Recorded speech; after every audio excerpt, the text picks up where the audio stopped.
Di belahan tempat yang lain, rombongan berkuda Ki Wirogati tidak mungkin terus berderap membelah malam. Bukan karena kuda-kuda yang mereka tunggangi membutuhkan istirahat, namun justru karena salah seorang penunggangnya membutuhkan istirahat. Ki Wirota Wirogati tidak hanya lelah tubuhnya, namun rupanya juga lelah jiwanya. Maka ketika ditemukan tempat yang nyaman, rombongan pembuat onar itu kemudian berhenti.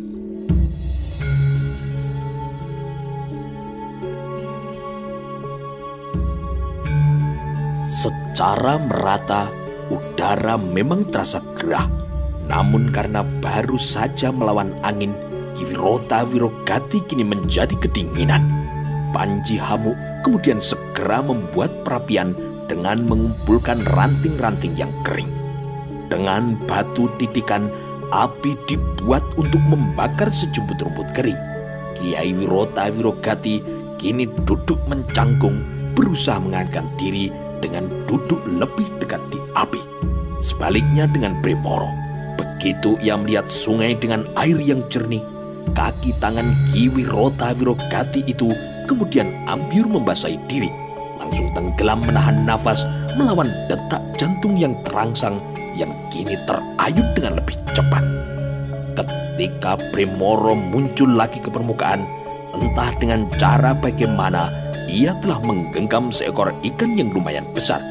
Dilemparkannya ikan itu, dan hal itu menyebabkan Ki Wirota Wirogati yang nyaris terkena lemparannya kini menjadi terkejut. Panji Hamuk kemudian menangkap ikan itu dan langsung melemparkannya ke dalam api. "Di tempat ini banyak ikannya," teriak Bremoro. Diberi contoh oleh Bremoro, dan mungkin karena merasa tubuhnya terasa risih belum dibasahi air berhari-hari, Lanjar Manuraha serta Udan Taun kini ikut ambyur untuk membasahi diri. Rombongan orang yang membuat onar itu agaknya tidak perlu merampok makanan untuk mengganjal perut mereka. Di sungai itu ada banyak ikan yang bisa ditangkap melalui ketangkasan tangan yang luar biasa. Melihat ulah anak buahnya, Ki Wirota Wirogati terdiam. Akan tetapi, maling kondang yang pernah malang melintang di zaman Singosari itu tidak menolak ketika Lanjar Manuraha menyerahkan seekor ikan yang sudah dibakar. Kiai Wirota Wirogati yang terlanjur menggigit ikan itu kemudian mendadak membuangnya. "Setan alas kowe, kau berikan padaku ikan mentah, Lanjar Manuraha kemudian memungut ikan itu dan membakar ulang sampai terlihat hangus. Ketika bau ikan itu menandakan sudah matang, Ki Wirota Wirogati kemudian bersedia untuk memakannya sampai tidak bersisa kecuali tulangnya. Masalah timbul saat ikan itu habis dimakan. Rasa hausnya belum terbayar. Rupanya Ki Wirota Wirogati harus mencontoh apa yang dilakukan oleh Panji Hamuk yang kini minum dari air sungai. Bintang-bintang di langit bergemerlapan. Panji Hamuk yang telentang bersandar pada buntalannya kini mempersiapkan diri untuk tertidur. Di sebelahnya, Bremoro tengah disibukkan memperhatikan mahkota yang berada dalam genggamannya. Makin memperhatikan benda itu, Bremoro tahu betapa mahal nilai benda itu karena terbuat dari emas, sebagian lagi bahkan ditaburi intan dan permata. Bremoro tidak tahan untuk tidak mencobanya.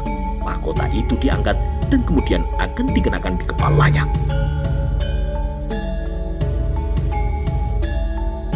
"Jangan coba-coba kau lakukan itu, atau akan pecah kepalamu," Kiai Wirota Wirogati kini mengancam. Bremoro menoleh. Ki Wirota Wirogati tidak sedang melihatnya. Pandangannya malah tertuju kepada lidah api di depannya. Dengan cara bagaimana Kiai Wirogati mengetahui apa yang akan dilakukan oleh Bremoro. Bremoro kemudian membatalkan niatnya dan mengembalikan mahkota itu ke dalam buntalan. Bremoro bahkan berniat menyusul Panji Hamuk, pun demikian dengan Udan Taun dan Lanjar Manuraha. Masing-masing kini mempersiapkan diri untuk tertidur. Setelah kegiatan yang dilakukan dengan mengesampingkan kebutuhan tidur, kinilah saatnya untuk membalas dendam dengan tidur sepuasnya. Namun keheningan malam itu kemudian dipecahkan oleh Lanjar Manuraha. Jadi rupanya ada hubungan khusus di masa silam, Kiai? Tanya laki-laki yang bermata sangar itu. Panji Hamuk masih tetap saja memejamkan mata, tetapi ia memasang telinganya. Ia ingin tahu jawaban apa yang akan diberikan oleh Kiai Wirota Wirodadi. Udan tahun yang berbaring kini bangkit lagi, demikian pula dengan Brimoro. "Berceritalah, Kiai," kata Brimoro. Kiai Wirota Wirogati mendongak memperhatikan langit, pekerjaan yang sia-sia karena kebutaan yang dialaminya. Namun sejenak kemudian, dari atas langit terdengar suara melengking tinggi seperti menyapa. Jauh di atas sana, seekor kalangkayang merintih dengan suaranya yang memelas. "Apa yang harus aku ceritakan?" tanya Kiai Wirota Wirogati. "Misalnya, hubungan macam apa yang terjadi antara Kiai Wirota Wirogati dengan Ratu Gayatri?" pancing Panji Hamuk sambil tetap terpejam. "Benarkah pernah terjalin hubungan asmara antara Kiai dengan Ibu Suri itu?" Kiai Wirota Wirogati kini masih membungkam dirinya. Namun sejenak kemudian orang tua yang penglihatannya telah kabur itu kini mulai terangsang oleh keinginan untuk tertawa. Makin lama tawanya semakin meledak. Yang dilakukan itu mungkin untuk sesuatu yang lucu yang pernah terjadi di masa lalu. Ketika tawa bergelak itu bergerak mereda dan juga semakin mereda, pandangan mata Kiai Wirota Wirogati kemudian menerawang jauh, menembus ruang dan waktu ke wilayah yang telah menjadi bagian dari masa silamnya. Bayangan yang berasal dari ruang gelap gulita itu mewujud. Makin lama bergerak menuju kenyataan. Dari yang semula mengombak, kini menjadi tenang, menjadi garis-garis yang tidak gelisah. Kalau ia kabut, ia kemudian tersibak dan terlempar. Kiai Wirota Wirogati kemudian menerobos ke wilayah yang bernama kenangan karena telah menjadi bagian dari masa yang telah lewatnya. Menembus ruang dan waktu, tembus pada suatu tempat yang ada di masa lalu. Kiai Wirota Wirogati kemudian memulai ceritanya.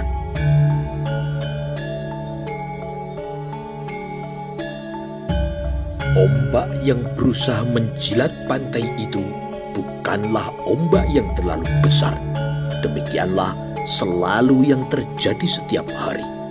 Ombak di pesisir pantai yang membentang dari Yuangga melintasi wilayah Keta hingga Situbondo, seperti pada umumnya Laut Jawa, tidak menjanjikan ombak yang besar. Tidak seperti pantai Laut Selatan Jawa yang selalu bergemuruh dan menyajikan gumpalan deburan besar yang susul menyusul. Belum ambyar ombak yang pertama mengembur tebing dibalap oleh ombak kedua yang lebih besar, dan belum lagi ambyar ombak yang besar itu disusul lagi oleh ombak berikutnya yang jauh lebih besar. Basah kuyup tebing dan pantai itu dihajar bertubi-tubi, namun sedahsyat apapun ombak melibas, tebing dan pantai itu tetap tegar menghadapinya. Malam itu adalah malam purnama. Penduduk yang tinggal di wilayah Situbondo menggunakan ilmu titen. Mereka tahu bahwa laut akan rob, yang mana kala ombak membesar, air akan menusuk jauh sampai ke daratan. Tetapi tidak ada yang tahu bagaimana muasalnya. Kalau gempa bumi sudah diketahui apa penyebabnya, namun rob belum diketahui penyebabnya. Di tepian pantai memanjang dengan pasir yang berwarna putih itu, ada sebuah rumah yang sangat megah yang dimiliki oleh lelaki kaya raya yang dengan bangga mengaku masih berdarah bangsawan. Rumah yang megah itu dijaga oleh puluhan orang pengawal yang bersenjatakan lengkap, yang siap melayani jika ada maling atau perampok yang berniat untuk mengganggu rumah itu. Keresahan bangsawan itu cukup beralasan karena akhir-akhir ini banyak beredar cerita tentang maling yang malang melintang memasuki rumah orang-orang kaya. Maling yang justru dikagumi dan dipuja oleh para jelata karena kedermawanannya. Orang-orang kaya yang geram itu kemudian membentuk pengawalan yang kuat, tetapi tetap saja sampai sejauh itu maling yang membuat resah itu masih belum berhasil untuk ditangkap. Rumah membelakangi pantai dan langsung menghadap pada jalan besar di depannya itu berdinding batu bata tinggi yang dibangun mungkin setelah melihat istana Kediri, atau barangkali bangsawan itu masih menyimpan kenangan terhadap wujud istana Kediri yang belakangan berubah nama menjadi gelang-gelang. Dengan dinding yang tinggi melingkar dan hanya menyediakan satu pintu di depan, bangsawan itu berharap orang tidak bisa masuk dengan memanjat dinding itu, sekaligus untuk menghadapi Rob yang jika menggila bisa sampai ke jalan di depan rumahnya. Pagar tinggi itu juga dimaksudkan sebagai perintang terhadap binatang-binatang buas. Meskipun tidak ada buaya, seringkali muncul ular yang besar yang sangat membahayakan. Harimau yang sering terdengar gelegar aumnya sering pula berkeliaran di tempat itu. Bahkan ketika belum dibangun pagar yang tinggi seperti itu, seekor harimau telah menerkam kuda di kandang dan berusaha untuk menyeretnya pergi. Tidak seorang pun yang mempunyai keberanian untuk menghalau kucing besar itu. Pada sepanjang pantai yang membelok penuh dengan pohon bakau, dihuni oleh binatang kegemarannya, yaitu kepiting dan rajungan yang amat berdaging menggiurkan, juga kerang yang berukuran besar-besar yang hanya dengan direbus dan ditambah dengan sambal, lezatnya bukan main. Jenis-jenis makanan itulah yang menyebabkan denyut jantung bangsawan itu melaju tinggi dan malah sakit-sakitan. Namun demikian, ketertarikan bangsawan itu terhadap kecantikan lawan jenis sungguh sangat layak untuk diacungi jempol. Kawin dan cerai dilakukannya berulang kali. Gadis-gadis dikawini, janda dikawini, dan bahkan istri orang dikawini. Seorang janda beranak kecil dikawini dan mati di usia perkawinan yang belum lagi 2 tahun. Kini anak kecil yang semula benar-benar diperlakukan seperti anak itu kemudian beranjak dewasa dan mulai terlihat wujud kecantikannya. Justru karena itu, gadis itu kini berada dalam bahaya. Bangsawan itu rupanya juga adalah seorang penikmat pemandangan indah yang membentang di belakang rumahnya. Untuk menikmati pemandangan yang amat indah di belakang rumah itu, dibuatlah sebuah anjungan yang sekaligus untuk menikmati cahaya rembulan. Apalagi ketika bulan penuh seperti malam ini, tidak secuil pun Pohwangi berniat bergeser meninggalkannya. Bulan di langit kini terlihat demikian cantik dan cemerlang. Namun Pohwangi tidak kalah cantik dan gemilang. Dengan rambut panjang yang terurai sampai menyentuh tanah, gadis cantik anak bangsawan kaya raya itu bagai terpenjara dan menunggu datangnya pangeran. Sebenarnya lah, Pohwangi yang telah beranjak dewasa dari remaja itu mulai berangan-angan tentang pangeran yang akan membawanya pergi dari tempat itu, dari rumah yang dianggapnya sebagai penjara. Pohwangi berharap pangeran itu akan menyelamatkannya karena akhir-akhir ini romonya sering memandangnya dengan cara yang aneh. Padahal belum lama ini ia mengawini seorang gadis yang layak dianggap sebagai anak atau sebagai cucunya. Manakala Pohwangi amat berangan-angan akan datangnya seorang pangeran, berbeda dengan romonya yang memagarinya dengan sangat ketat. Bangsawan kaya raya dari Kediri itu berpikir kelak 1 atau 2 tahun lagi Pohwangi akan menjelma menjadi seorang gadis yang memiliki kecantikan yang amat sempurna. Karena merasa telah menanam pohon serta merawatnya, bangsawan itu merasa memiliki hak untuk memetiknya. Itulah sebabnya bangsawan itu akan melotot jika ada pemuda yang tinggal di sekitar situ coba-coba dan berani menggoda Poh-wangi. Dan suara seruling itu memang terdengar sangat mengagetkan. Poh-wangi bangkit dari duduknya dan mencari-cari dari mana suara seruling itu. Demikian juga dengan para pengawal yang menjaga pintu gerbang rumah itu, tergoda kini rasa ingin tahunya. Suara seruling itu bukannya mendorong mereka untuk menikmati, namun justru menjadi penyebab mereka untuk mencabut senjata dari pinggang masing-masing. Hal itu karena sebelumnya mereka telah memiliki keterangan bahwa maling yang menggigirkan dan malang melintang di sepanjang bulan itu mempunyai kebiasaan yang aneh. Maling itu bisa disebut datang dan berterang yang selalu ditandai dengan suara serulingnya. Dengan sigap, para pengawal yang dengan sengaja menunggu kehadiran maling itu kemudian melaksanakan tugasnya. Seorang di antaranya dengan segera membangunkan majikannya. "Ada apa?" tanya Mapanji Raung, pemilik rumah itu yang kemudian keluar dari kamar dengan istrinya yang cantik jelita. Kecantikan istri dari Mapanji Raung memang sangat luar biasa, yang kalau dilihat dari sisi umur layak ditempatkan sebagai anaknya. Kecantikan Diah Manggari itu sangat bertolak belakang dengan wujud suaminya yang sangat jelek dengan muka yang totol-totol penuh bekas luka cacar. Mirip buah nanas dengan tubuh yang terlihat gendut. Karena gendutnya, Mapanji Raung selalu merasa gerah dan jarang berpakaian. Matahari pesisir yang ganas menyebabkan kulit tubuh laki-laki gendut itu gosong hitam. Hanya bagian yang terlindung oleh apa yang dipakai yang berwarna sedikit putih. Pengawal rumah itu tidak menjawab dengan mulut. Ia mengangkat jari tangannya seperti sedang menunjuk sesuatu. Wajah Mapanji Raung kini menegang. "Kau jangan keluar. Maling itu akan mencurimu," perintah Mapanji Raung kepada istrinya. Diah Manggari kini mengangguk dan bergegas untuk menutup pintu. Mapanji Raung benar-benar tegang. Cukup lama Mapanji Raung mengikuti sepak terjang maling yang meresahkan para orang kaya di cakupan wilayah yang amat luas itu. Nyaris semua orang kaya yang tinggal di sepanjang pesisir antara Probolinggo hingga ke Situbondo mendengar sepak terjang dari maling yang dalam bertindak selalu menguras habis harta kekayaan yang mereka miliki. Mapanji Raung merasa hanya soal waktu, cepat atau lambat maling itu pasti akan datang. Dan kinikah saatnya. "Maling itukah yang meniup seruling?" tanya Mapanji Raung. Pengawal itu mengangguk. "Jaga rumah ini rapat-rapat, dan kita mari tangkap maling itu.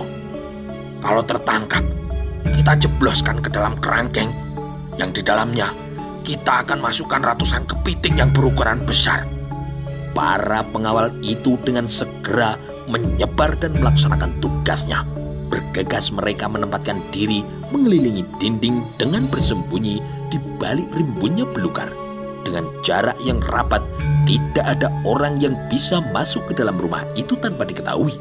Namun, suara seruling itu masih tetap mengalun dan sulit ditebak dari mana arah asalnya. Dengan sabar, para pengawal rumah bangsawan itu menempatkan diri menunggu hingga maling itu menampakkan dirinya. Namun rupanya persoalannya bukan sekedar siapa yang bisa lebih sabar. Para pengawal itu atau maling yang meledeknya lewat alunan seruling yang bergerak mengombak seperti riak pantai utara yang berbuih karena ada muatan aneh yang menumpang pada suara yang mengalun itu. Dari arah laut sebenarnya suara itu berasal. Seorang pemuda tampan meniupnya dengan mengapung-ngapung di atas perahu kecil. Alunan suaranya mendayu-dayu mewakili warna hatinya. Jika maling itu sedang senang, alunan serulingnya terdengar sangat riang. Sebaliknya, jika maling itu terkenang pada ibunya yang mati belum lama, suaranya akan terdengar sendu memelas. Kekuatan aneh pada suara yang mengalun itu menyebabkan tangan Poh Wangi yang semula masih memegang sandaran kursi tempat duduknya kini telah jatuh tergulai. Lalu gadis cantik anak tiri bangsawan itu kemudian bablas tenggelam di wilayah mimpi. Saat para pengawal itu mulai menguap, tergoda oleh rasa kantuk, sungguh mereka tidak menyadari kantuk itu merupakan kantuk yang tidak wajar. Demikian kuat rangsang kantuk itu menggoda mereka hingga akhirnya pengawal yang menjaga bagian belakang rumah bangsawan itu ambruk duluan, disusul kemudian oleh 2 orang pengawal yang menjaga pintu gerbang. Seorang demi seorang dari mereka tidak mampu melawan serangan kantuk yang menumpang pada arunan seruling itu. Ketika penumpang perahu yang mengapung di belakang rumah itu menggerakkan perahunya menepi dan kemudian meloncat ke tanah, bersamaan dengan pengawal terakhir yang berusaha menahan diri yang akhirnya jatuh tergulai. Demikian pula dengan Ma Panji Raung yang tidak mampu menahan hasrat tidurnya. Semua lelap dan tersesat di alam mimpi masing-masing. Dengan gesit, maling itu kemudian masuk ke dalam rumah dan memasuki setiap bilik yang ada untuk menemukan benda berharga yang dicari. Maling itu tersenyum ketika berhasil menemukan sebuah peti yang disembunyikan di bawah tempat tidur yang disamarkan di bawah sebuah bilah papan. Ketika dibuka, isinya benar-benar gemerlap. Ada kalung, gelang, bahkan bingkel yang bertetes berlian. Di dalam peti itu juga tersimpan keris yang pasti berharga sangat mahal. Namun maling itu merasa masih kurang ada sesuatu yang belum ditemukannya. Mirip kucing yang melangkah, gesit tanpa suara, maling yang masih muda dan berwajah tampan itu kemudian naik ke lantai 2 yang merupakan bangunan yang tidak terpisahkan untuk menikmati pemandangan laut. Di tempat itu, maling tampan itu kemudian terpesona oleh wajah cantik yang tergulai tidak sadarkan diri. Ketika disentuh lengannya, terbangunlah ia dan betapa terkejutnya gadis itu. "Siapa kau?" tanya Poh Wangi. Maling itu tidak menjawab, tetapi dipandanginya pemilik wajah cantik itu dengan rasa takjub yang tidak perlu untuk ditutup-tutupi.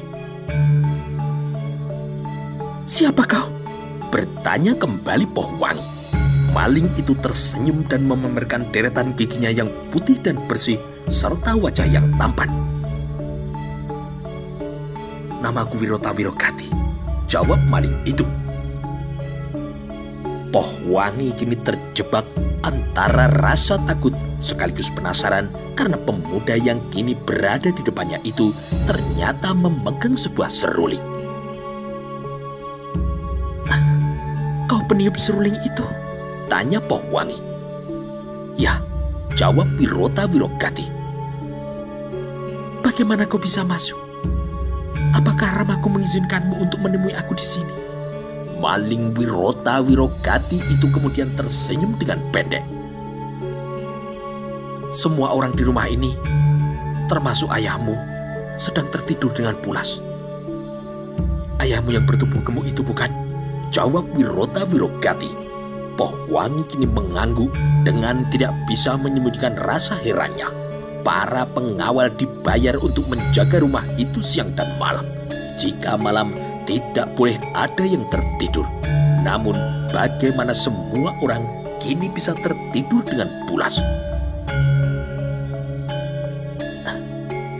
"Apa yang Kakang lakukan di rumahku?" tanya Poh Wangi lagi. Sebutan Kakang itu telah membuat Wirota Wirogati senang. Gadis itu bersikap ramah kepadanya. Wirota Wirogati tidak berkeberatan untuk menjawab belak-belakan tanpa ada bagian sekecil apapun yang perlu untuk disembunyikan. "Apakah kau akan marah kalau aku katakan aku adalah seorang maling? Kedatanganku ke rumahmu kali ini karena aku berniat mencuri semua harta milik ayahmu." Poh Wangi kini terdiam. Beberapa jenak kini ia kebingungan. Ramaku pasti marah hartanya kau curi. Harta itu dikumpulkan dengan bersusah payah, kata Pohwangi dengan nada yang khawatir. Tidak ada perubahan di wajah Wirota Wirogati. Tidak merasa kasihan dan perlu untuk peduli. Senyumnya kini menggambarkan hatinya yang ringan tanpa terganggu beban apapun. Harta itu dikumpulkan bertahun-tahun dengan cara yang tidak terpuji. Orang di sekitar tempat ini tidak ada seorang pun yang bisa kaya karena peluang itu diserap habis oleh ayahmu yang adalah seorang lintah darah itu. Pengisap darah melalui pinjaman dengan bunga yang mencekik leher. Nah, salahkah apa yang kukatakan? Bagaimana penilaianmu pada jenis pekerjaan yang digeluti oleh orang tuamu selama ini? Gadis cantik itu terbungkam kini mulutnya. Ia tidak bisa menjawab. Jika ia harus jujur, ia harus mengakui pekerjaan romonya memang tidak sangat terpuji. Bahkan kepada pengemis pun Mapanji Raung tidak segan-segan menawarkan pinjaman uang yang berbunga. Di mana mahkota itu disimpan? Tanya Wirota Wirogati yang berbelok dengan tiba-tiba. Pohwangi kini bingung. Katakan, di mana benda pusaka itu disimpan? Pohwangi kini meletup. Mahkota apa yang kau maksud? Wirota Wirogati yang memandang laut kini berbalik dan menempatkan wajah amat dekat dengan gadis itu. Wirota Wirogati mengubah suaranya menjadi lebih rendah.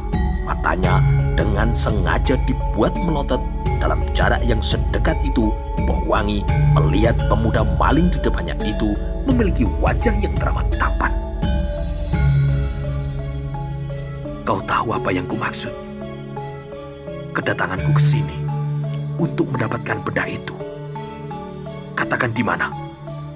Atau kalau kau tidak mau menjawab, aku akan bersikap amat kasar kepadamu. Pohwangi kini terbungkam untuk beberapa jenak lamanya. Ketika ia memutar tubuh, berbalik membelakangi Wirota Wirogati, ia lakukan itu sambil menimbang. Ibunya sudah tidak ada. Kecantikan yang kini dimilikinya justru menjadi sumber bahaya karena pada suatu ketika kelak, romonya pasti akan menerkam dan juga mencabik-cabik tubuhnya. Akan aku tunjukkan tempatnya. Tetapi, aku punya sebuah permintaan, jawab gadis itu. Wirota Wirogati kini mengangguk. Katakan apa permintaanmu? Bawalah aku pergi, Kakang. Pohwangi kini menjawab. Sebuah jawaban yang benar-benar mengagetkan. Wirota Wirogati merasa tidak cukup dengan terbelalak. Matanya yang melotot kini serasa nyaris lepas dari kelopaknya. Jawaban yang diterimanya itu sungguh amat aneh dan sangat sulit untuk diterima nalar. Coba kau ulangi, kata Wirota Wirogati. Aku akan tunjukkan. Tetapi bawalah aku pergi, Kakang. Selamatkan aku. Wirota Wirogati kini mencuatkan alisnya. Gadis itu minta diselamatkan dari apa? Taruh kata benar, gadis itu memang butuh diselamatkan dari sebuah bahaya yang mengancam. Apakah itu bukan berarti lepas dari mulut harimau jatuh ke dalam mulut buaya? Wirota Wirogati buayanya. Kau merasa terancam dari bahaya apa? Tanya maling yang berseruling itu dengan segenap rasa herannya. Pohwangi kini dililit rasa ragu. Pohwangi kemudian memandang ke belakang. Tidak ada yang perlu dicemaskan. Semua orang sedang pulas, kata Wirota Wirogati. Ucapan itu lagi-lagi membuat Pohwangi menjadi bingung. Semua orang sedang tertidur. Ya, sangat pulas. Bagaimana bisa, Kakang? Apanya yang bagaimana bisa? Bagaimana mereka bisa tidur bersamaan? Ramaku memerintahkan jangan sampai ada yang ketiduran. Mereka semua harus berjaga-jaga untuk menangkap maling yang akan datang ke sini. Tetapi bagaimana semuanya bisa tertidur? Wirota Wirogati hanya tersenyum. Namun ia merasa tidak perlu menjelaskan mengapa orang-orang itu bisa berkelimpangan seperti itu. Wirota Wirogati juga merasa tidak terlalu terhormat dan tersanjung meskipun untuk kedatangannya kali ini sampai dibentuk panitia penyambutan segala. Kau belum menjawab pertanyaanku. Mengapa kau merasa harus pergi dari rumahmu yang megah ini? Tanya Wirota Wirogati. Mengapa pula kau memilihku untuk menyelamatkanmu? Pohwangi kini menjawab dengan kepala yang tertunduk. Aku harus segera pergi. Karena Ramaku nantinya pasti akan mengawiniku. Wirota Wirogati terbelalak disergap rasa takjub yang bukan kepalang. Dengan terheran-heran, pemuda tampan itu memandang gadis di depannya. Jadi, ayahmu adalah harimau bagimu. Pohwangi kini mengangguk. Bagaimana mungkin ada seorang ayah yang sanggup melakukan itu? Ia bukan Ramaku yang sesungguhnya. Ramaku itu merebut ibuku dari suaminya ketika aku masih kecil. Meski aku masih berusia 5 tahun, aku masih memiliki kenangan itu. Sekarang, ketika aku beranjak dewasa, cara Ramaku memandangku menjadi berubah. Yang kurasakan bukan lagi menyayangiku, tetapi begitu lapar, serasa akan menelanku bulat-bulat, Kakang. Wirota Wirogati kini mengangguk-angguk. Kau berniat menyelamatkan diri dari terkaman seekor harimau. Harimau itu adalah ayahmu sendiri. Akan tetapi, sadarkah kau bahwa dengan minta tolong kepadaku, itu sama halnya dengan lepas dari mulut harimau, jatuh ke dalam mulut buaya.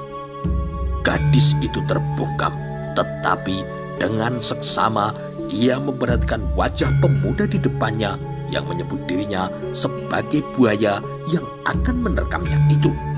Selama ini ia berangan-angan akan hadirnya seorang pangeran yang turun dari langit yang akan menolong dan menyelamatkannya.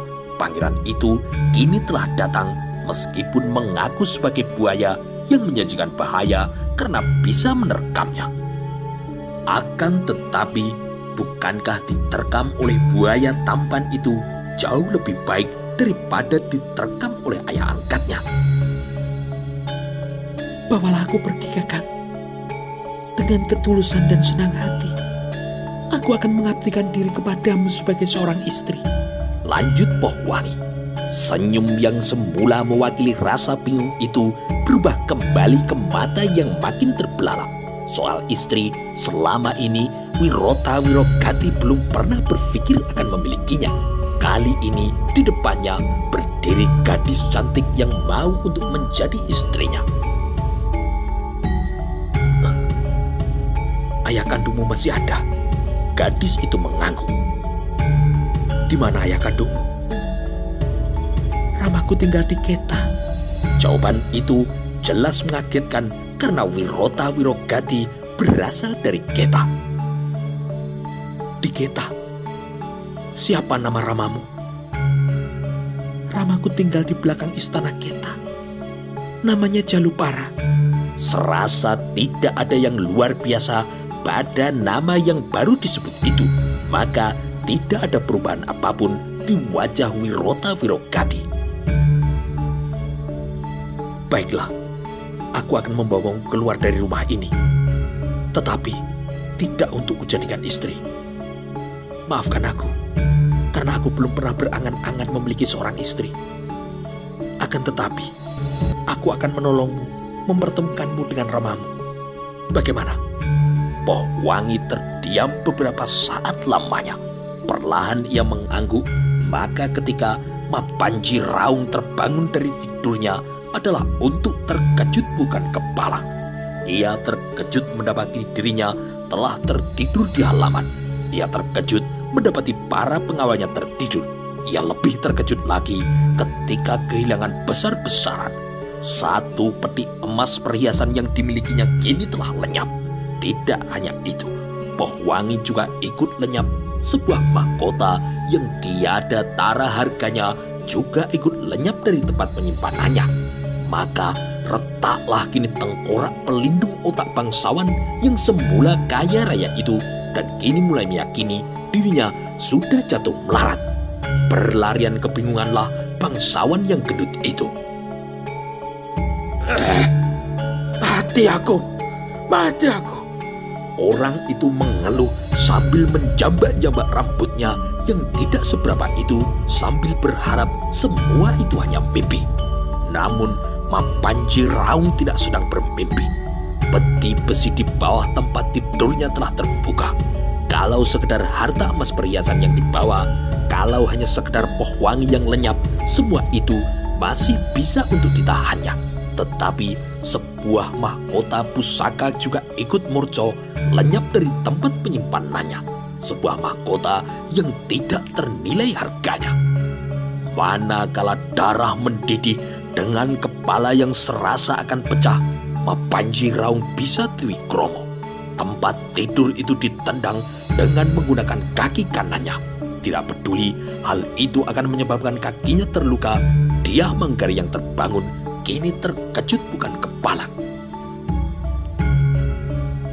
Ada apa, Kakang? Ada apa matamu? Matamu kemana? Bentak Mapanji Raung dengan amat kasar. Dyah Manggari belum pernah mendapati suaminya dalam kemarahan yang seperti itu. Pandangan matanya kini mewakili rasa takutnya. Namun tidak hanya Dyah Manggari yang kena dampratnya.